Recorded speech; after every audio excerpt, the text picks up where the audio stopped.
ลิกกันมาก็ดนแล้ว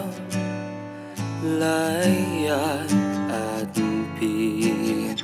ดังที่เจ้าที่เปลี่ยนหมุนไปแต่คอยบ่เคยจะลืมหรือลบเรื่องราวของเฮาไปเป็นสิ่งที่ยากเหลือเกินเจ้าเฮ็ดแบบใดทั้งลืมได้ง่ายได้ทุกเวลาที่เฮาอยู่ด้วยกันเจ้าคิดเจ้าเขียนเจ้าฟังมันเอาไว้ภาพความสุขตอนเฮาอยู่ด้วยกันแต่เป็นยังตอนเจ็บทั้งมีแต่คอยเจ็บแบบนี้คงมีแต่คอยคนเดียวที่เสียใจความหักที่เขียนขึ้นมาด้วยกันแต่สุดท้ายตอนจบคือคอยต้องเจ็บและเหงาอยู่คนเดียว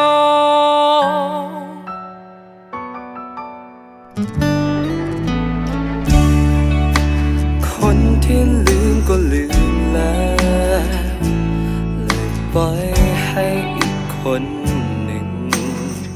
ต้องทนอยู่กับความทุกข์ใจ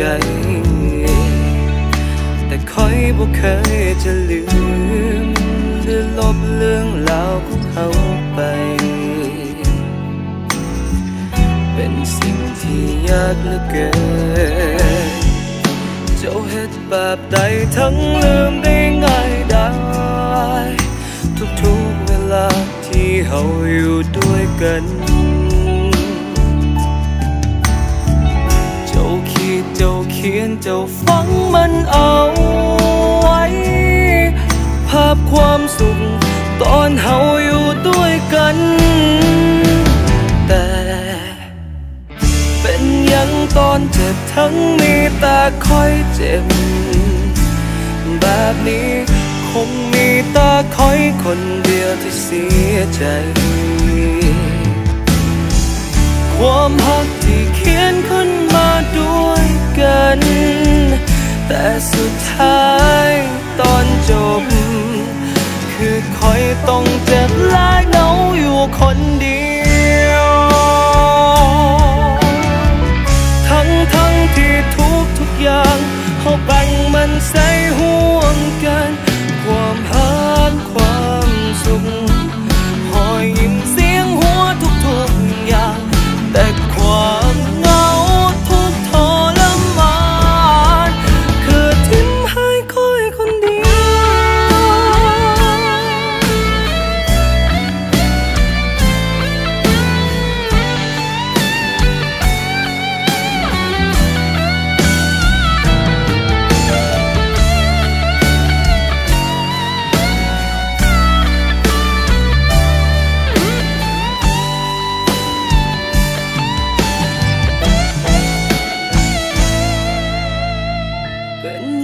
ตอนเจ็บทั้งมีแต่คอยเจ็บแบบนี้คงมีแต่คอยคนเดียวที่เสียใจความหักที่เขียนขึ้นมาด้วยกันแต่สุดท้ายตอนจบคือคอยต้องเจ็บและเหงาอยู่คนเดียว